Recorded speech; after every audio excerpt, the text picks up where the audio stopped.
Okay, hello everyone. We are back. I am back with another answer to a question. And today I picked out a question about color.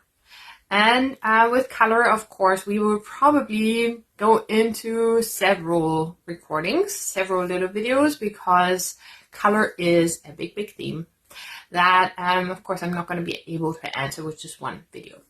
Today, I want to go specifically into a question that I received from someone that said, do Neurographica drawings need color? Is color like a step that we can skip?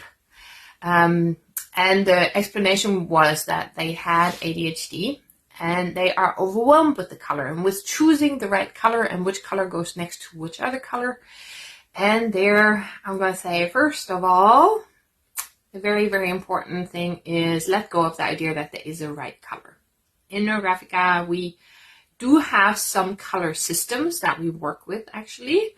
They are systems of energy. So it's never about having the color wheel and having like the perfect match or having like a color palette. It's not about that. You can, of course, play with that. You can like pick out a color palette and then use those colors and see what they feel like.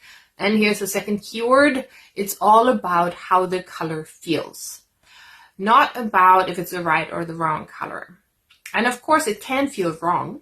So that can happen, that you pick a color and then you feel inside of you is like, this color doesn't really match the sensation that I want. And then you reflect back onto your topic and ask yourself, how does that show up? Why is that, and how is that connected to my topic, to my theme that I started with? Because obviously we are talking about Neurographica. That means we start with the topic. So whenever we pick color, the color can be connected to the topic as well. So it is more about your experience of the color. And of course, that is a visual experience too. And of course, we are visually kind of predetermined. No, we all have our education that we may have went through that taught us that certain colors go together and other colors don't go together. And I would challenge everyone to break your own boundaries with that. Grow beyond the ideas that you have about color. So I actually have a color box. I almost want to, do I have it here? No, I don't have it here. Maybe next time I show it. I have a little chaos box, I call it. It is my pencil box and it's not organized. So I don't have the choice of having all these colors neatly, perfectly right next to each other.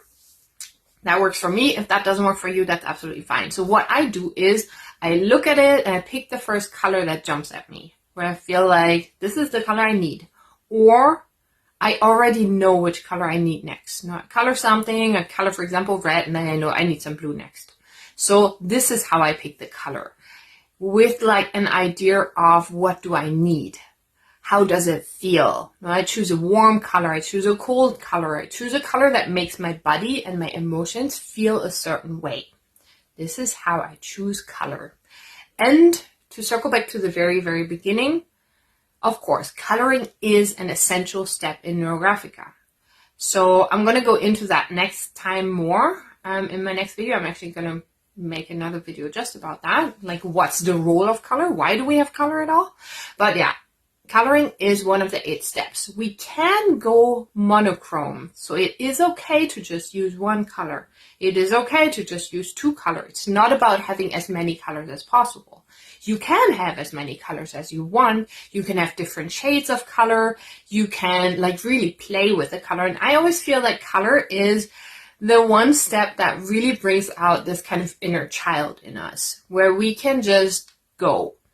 And what we do in Neurographica is we color in a different way than we all learn in kindergarten, where we have to neatly color every single segment. So I'm going to also talk about that. So as I said, there's going to be more videos about color.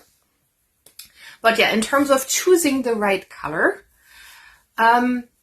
trust your feeling. Ask your feeling. And I think this can be really almost like a lesson in connecting to yourself, feeling what is it that you need. Because if you can find out the right color, then you can also trust yourself when it comes to, I don't know, taking the right food in, going to sleep when you need to go to sleep, kind of just listening to these little messages inside of you.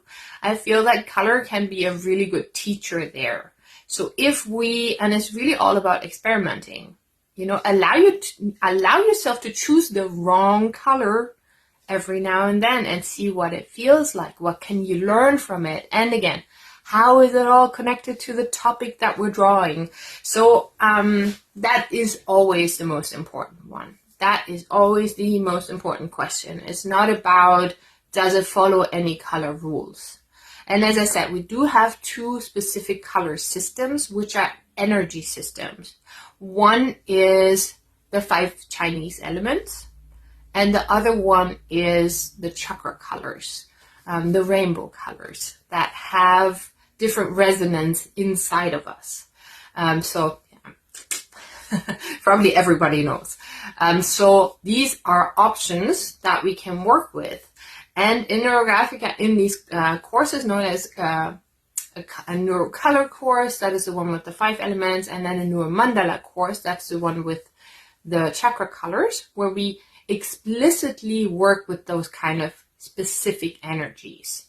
But to begin with, I always invite students to just pick the color. It's really like, trust yourself, trust whatever it feels.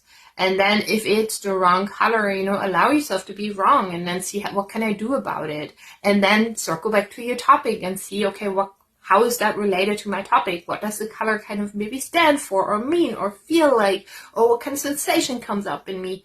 So all make it part of the conversation with yourself.